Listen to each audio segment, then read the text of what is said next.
Sicily Island, okay? Yeah. Hi everyone, welcome to Life with Spirit. Today I'm going to teach you guys how to make a very traditional Italian appetizer, arancini. It's a fritter risotto, okay, with sausage, mozzarella. It's delicious. And if you guys stay until the end of the video, I'm going to teach you how to make a very special Diamond Spritz. It's really good to pair with the arancini. So let's make it. Come with me.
To have with your arancini, or today I'm gonna teach you how to do a Diamond Spritz. That's one of my favorite ones, okay?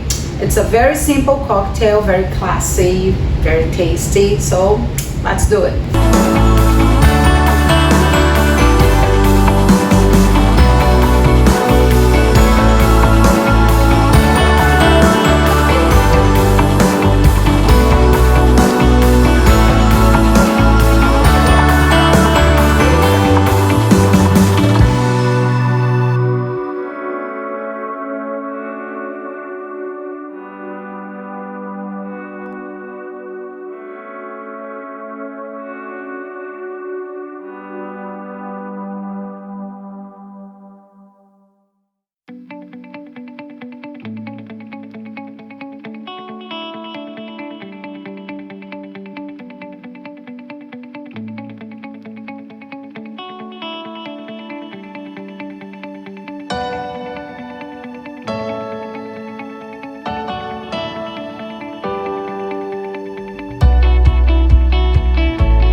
Arancini now.